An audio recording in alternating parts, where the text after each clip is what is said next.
মনের চাকাগুলিকে শান্ত ও স্থির করুন। একটি তন্দ্রাচ্ছন্ন অবস্থায় প্রবেশ করুন। এটাই নির্ভর, শান্ত এবং গ্রহণযোগ্য অবস্থায় আপনি পরবর্তী পদক্ষেপের জন্য প্রস্তুতি নেন। একটি সংক্ষিপ্ত বাক্যাংশ নিন যেটা সহজেই মনে গেঁথে যায় এবং সেটিকে ঘুম পাড়ানি গানের মতো বারবার বলতে থাকুন। এই বাক্যাংশটিকে ব্যবহার করুন: আমার মধ্যে এখন মনের শান্তি ও প্রশান্তি বিরাজ করছে এবং আমি ধন্যবাদ জ্ঞাপন করব। মনের চঞ্চলতাকে স্থির করতে এই কথাগুলি জোরে জোরে বলুন বা মনে মনে বললে ঠোঁট জিহ্বাকে সেই মতো চালনা করুন যাতে তা অবচেতন মনে প্রবেশের সহায়ক হয়। 5 মিনিট বা তার বেশি সময় ধরে এটি অভ্যেস করুন। আপনি এর ফলে এক গভীর আবেগ অনুভব করবেন। ঘুমোতে যাবার ঠিক আগের মুহূর্তে জার্মান লেখক জোহান ফন গোয়েটে যেভাবে অভ্যেস করতেন সেভাবে করুন। একজন বন্ধু বা ভালোবাসার পাত্রকে আপনার সামনে কল্পনা করুন। আপনার চোখ দুটি বন্ধ এবং আপনি শান্তভাবে অবস্থান করছেন। সেই বন্ধু বা ভালোবাসার মানুষটি সেখানে উপস্থিত এবং আপনাকে বলছে অভিনন্দন। আপনি হাসিটি দেখতে পাচ্ছেন, কণ্ঠস্বর শুনতে পাচ্ছেন, আপনি মানসিকভাবে তার হাত স্পর্শ করছেন। সেটা সত্যি এবং স্পষ্ট। অভিনন্দন শব্দটি সম্পূর্ণ মুক্তির দূত। এটি বারবার শুনুন যতক্ষণ না পর্যন্ত তা আপনার অবচেতন মনকে সন্তুষ্ট করেন। যখন ভয় আপনার মনের দরজায় কড়া নাড়ে বা যখন ভীতি, উদ্বেগ এবং সন্দেহ আপনার মনের মধ্যে আসে, তখন আপনার উদ্দেশ্যের প্রতি দৃষ্টিপাত করুন। চিন্তা এবং কল্পনা দ্বারা আপনার অবচেতন মনের অসীম শক্তিকে জাগ্রত করতে পারেন। যে বিষয়ে চিন্তা করুন এবং আপনাকে আত্মবিশ্বাস, শক্তি ও সাহস যোগাবে নিরবিচ্ছিন্ন মনোযোগ দিন যতক্ষণ না অন্ধকার মুছে গিয়ে আলোর দেখা মেলে। আপনার চিন্তা শক্তির পর্যালোচনা।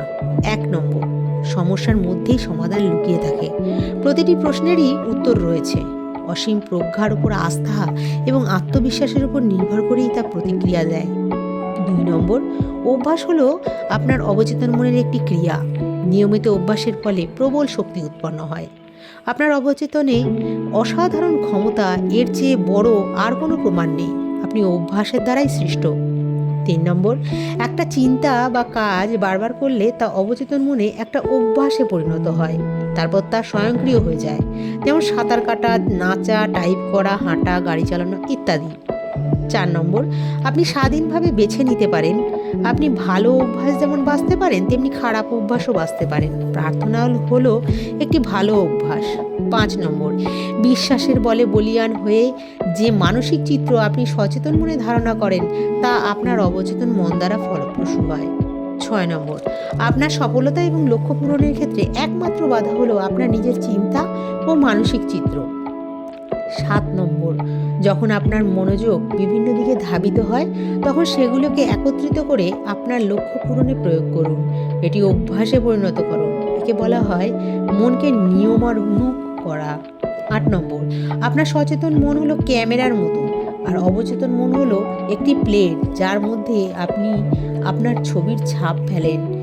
9 নম্বর, মনে মনে বারবার ভয়ের চিন্তা করাটা কারোর পক্ষে খুব ভয়ানক ব্যাপার। যা কিছু শুরু করবেন দৈব নিয়মেই তা শেষ হবে, এটা জেনে ভয়কে জয় করুন। সুখকর সমাপ্তির চিত্র পরিকল্পনা করুন এবং আত্মবিশ্বাস বজায় রাখুন। 10 নম্বর, কোনো নতুন অভ্যাস তৈরি করার সময় আপনি অবশ্যই সন্তুষ্ট হবেন এবং ভাববেন যে এটাই কাম্য। যখন আপনার কোনো খারাপ অভ্যাস ত্যাগ করার ইচ্ছা সেই অভ্যাসকে চালিয়ে যাওয়ার ইচ্ছার থেকে বেশি শক্তিশালী হবে, তখন বুঝতে হবে যে আপনি 51% সুস্থ হয়ে উঠেছেন। 11 নম্বর, আপনার নিজের চিন্তা এবং মানসিক অংশগ্রহণের মধ্যে না গেলে অপরের কোনো কথা আপনাকে আঘাত করতে পারবে না। আপনার লক্ষ্যকে চিনুন, যা কিনা শান্তি, সমন্বয় ও আনন্দের ওপর প্রতিষ্ঠিত। আপনার বিশ্বে আপনি একমাত্র চিন্তক।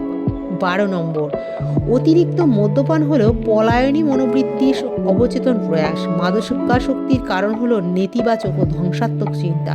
স্বাধীনতা, আত্মনিয়ন্ত্রণ, উৎকর্ষ, পরিপূর্ণতার অনুভূতি চিন্তাই রোগমুক্তির উপায়। 13 নম্বর, অবচেতন মনের যে নীতি আপনাকে বন্ধনে আবদ্ধ করে রাখে, স্বাধীনভাবে কাজ করতে বাধা প্রদান করে, সেটিই আপনাকে স্বাধীনতা ও সুখ প্রদান করবে। এটি নির্ভর করে আপনি এটিকে কিভাবে ব্যবহার করেন তার উপরে। আজকের ভিডিওটা এই পর্যন্ত। আরও জানতে পরের ভিডিওতে চোখ রাখুন। ধন্যবাদ।